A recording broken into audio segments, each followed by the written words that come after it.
नमस्कार दोस्तों। आज जिस स्टॉक की चर्चा मैं आपके सामने करने वाला हूँ उस स्टॉक का नाम है ब्लू स्टार लिमिटेड। और आप देख रहे होंगे कि आज जहाँ निफ्टी और बाजार एक तरफा रैली दिखा रहा था, वहीं ब्लू स्टार आपको ऑलमोस्ट 3.5% की गिरावट के साथ बंद होता हुआ दिखाई दिया है। और एक समय तो आप अगर आज देखोगे तो जो गिरावट है वो भाई साहब ब्लू स्टार में 52 वीक लो लगाई और 1520 रुपए के आसपास आपको ये एक समय में मिल रहा था। तो जहां बाजार आज शानदार रैली में था, ब्लू स्टार ने आज अपना 52 वीक लो टच किया। और सिर्फ यही नहीं, आप कह सकते हो जो वोल्टास है वो भी आज 2.5% के साथ बंद हुआ। और वोल्टास के ऊपर ऑलरेडी मैंने एक वीडियो बनाया है, आप जा करके उसे देख सकते हैं। लेकिन ओवरऑल सिनारियो ये है कि जब समर सीजन पीक होने वाला रहता है तो इन स्टॉक्स पे तो तेजी होती है, बट ब्लू स्टार में आखिर ये गिरावट क्यों है? ये बहुत ज़्यादा आप कह सकते हैं दबाव का माहौल ऐसा क्यों देखने को मिल रहा है? और आप देखें, ये 27 जनवरी को 1667 में था और उसके बाद आप देखेंगे कि 18 फरवरी यानी सिर्फ और सिर्फ आप कह सकते हो 20 दिन के अंदर अंदर ब्लू स्टार एक समय 21% के आसपास की रैली दिखाया। तो भाई फिर क्या हुआ कि स्टॉक ये इतना ज़्यादा डैम्पेंड हो दिखाई दे रहा है। और अब मैं ये कहूँगा कि देखो, 1600 का तो लेवल टूटा ही टूटा है, जो कि एक बहुत बड़ा आप देख रहे होंगे साइकोलॉजिकल सपोर्ट है। लेकिन अब वो 1550 के आसपास है। अब आने वाले समय में अगर 1550 भी टूट जाता है तो चीज़ें टेक्निकली वीक होंगी और फिर 1500 आराम से एक बार आपको टच होता दिखाई देगा। लेकिन ये तो बात होगी टेक्निकलिटी की, क्या चीज़ें चल रही हैं, बट वो कौन सा रीज़न है, पूरा सिनेरियो क्या चल रहा है, कंपनी ये जो वॉर के कारण जो गैस की शॉर्टेज है उससे कैसे लड़ रही है और इन्वेंट्री के इशू को कैसे हैंडल कर रही है। क्यों? क्योंकि पिछला जो समर गया था सबको पता है और आईएमडी ने भी कुछ बातें की है। इन तमाम चीज़ों पर चर्चा करेंगे। अगर आप ब्लू स्टार में निवेशित हैं या निवेश की सोच रहे हैं, वीडियो को अंत तक ज़रूर देखिएगा। और मैं बता दूं, आपको किसी अन्य स्टॉक पर चर्चा करानी हो वो भी ज़रूर बताइएगा। वीडियो को हाइप देना ना भूलिएगा। अब आगे बढ़ते हैं और चर्चा करते हैं एक्चुअली ब्लू स्टार में चल क्या रहा है भाई साहब। तो देखिए, कंज्यूमर ड्यूरेबल स्पेस है वो करेंटली फेस कर रहा है अ बिट ऑफ एक लोकलाइज स्टॉर्म। और जो ब्लू स्टार है वो अपने आप को found itself right in the thick of it, यानी सबसे बुरे हालात में ब्लू स्टार आपको दिख रहा है। क्यों? तो आइए एक एक करके चर्चा करते हैं। सबसे पहले है कि भाई आखिर गिरावट क्यों है, 52 वीक लो में क्यों स्टॉक ट्रेड कर रहा है। तो देखो, स्टॉक फेस कर रहा है एक डबल झटका। पहला तो एक अनफेवरेबल क्लाइमेट फॉरकास्ट जो आईएमडी ने दिया है, हम इसमें अच्छे से जाएंगे, और डिसअपॉइंटिंग अर्निंग्स रिपोर्ट। अब सबसे पहला है कि भाई द वेदर स्पॉइलर।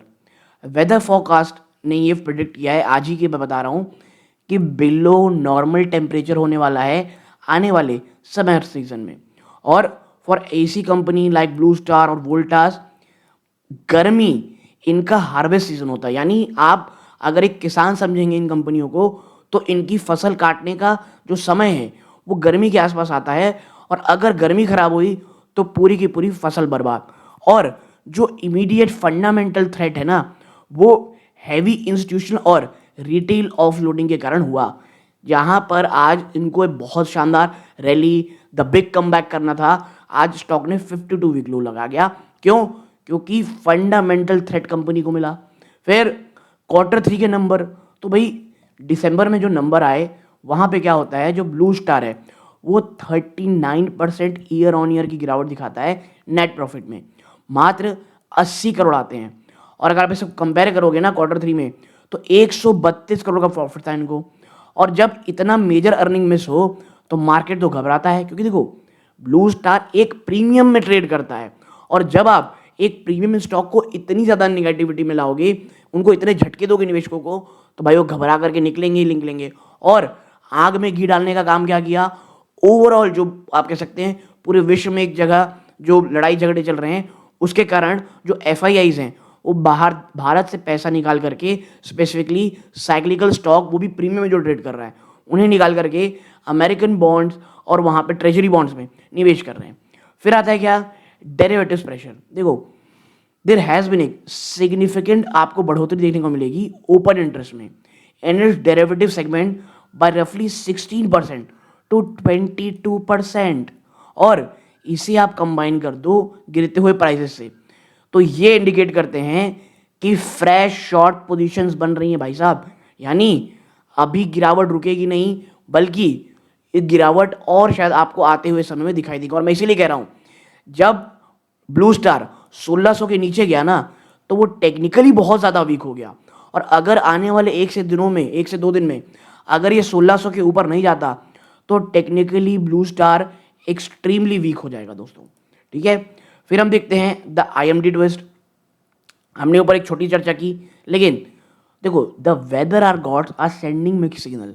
क्या मिक्स सिग्नल है? तो देखिए, जो इंडिया की मेट्रोलॉजिकल डिपार्टमेंट है, उन्होंने लेटेस्ट फॉरकास्ट किया है अप्रैल जून 2026 की समर के लिए। तो ना, ये बिट ऑफ डुअल नैरेटिव है। डुअल नैरेटिव क्यों?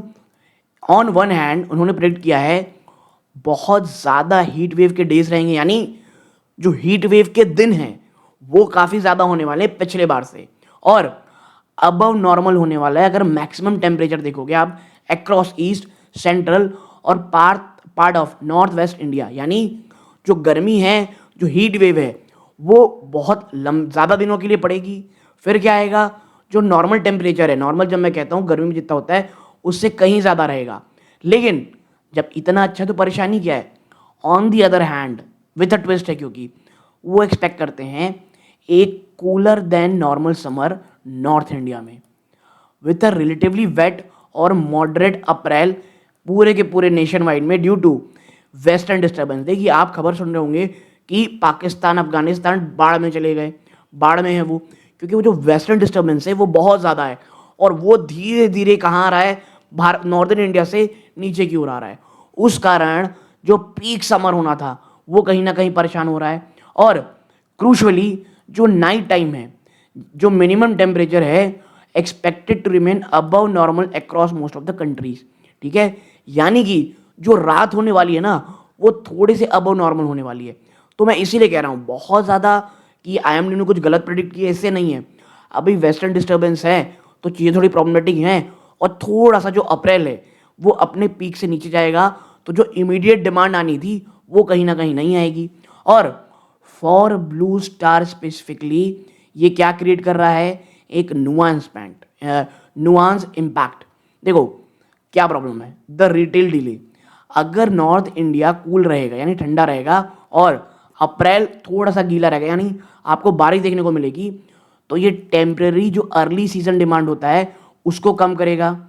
और जो इम्पल्स परचेज है रूम एयर कंडीशनर की, वो नहीं होगी। तो जो Q1 की जो डिमांड पीक होती है वो चले जाएगा, यानी जो मार्च के नंबर आएंगे ना, वो आप देखेंगे कि उतने ज़्यादा अच्छे नहीं देखने को मिलेंगे। ठीक है, फिर क्या है? दूसरा चीज़ है नाइट टाइम सेवर, क्योंकि रात अब गर्म रहेगी देन यूजुअल, तो जो डिस्कम्फर्ट है will sustain demand for air conditioner supporting structural sales volume even without blistering day time heat. यानी देखिए, हर कोई आदमी ना रात को आराम से सोना चाहता है, और अगर रातें गर्म और थोड़ी सी, मैं कहूँगा आप कहते हैं ना वो, कि थोड़ी सी उमस भरी रहेंगी, तो लोग AC की तरफ जाएंगे। ठीक है, ज़्यादा जाएंगे, भले ही जो दिन है उतना ज़्यादा ना हो। तो ये कहीं ना कहीं एक पॉजिटिव चीज़ है जिसकी चर्चा कम हो रही है। ठीक है, फिर हम बढ़ते हैं आगे। Deferred demand. देखो, जो सीवियर हीट वेव्स है ना, वो अभी भी हैविली बैंक्ड है फॉर मई और जून। और ब्लू स्टार का जो नया नया लॉन्च हुआ एनर्जी इफिशिएंट इन्वेंट्री है, वो अपने आप को पोजीशन बहुत अच्छे तरीके से कर रहा है कि जो डिफर्ड डिमांड है उसे कैप्चर कर पाए। यानी एक चीज़ ध्यान में रखिए, शायद अप्रैल, अर्ली अप्रैल आपको उतना ज़्यादा गर्मी या गर्म या डिमांड पेंटअप होते नहीं दिखाई दे, लेकिन एक बार गर्म अप्रैल जाते जाते जब चीज़ें होंगी, उसके बाद आप देखोगे एक बहुत बड़ा अच्छा और एक हीट वेव भरा हुआ मई और जून आपको देखने को मिलेगा।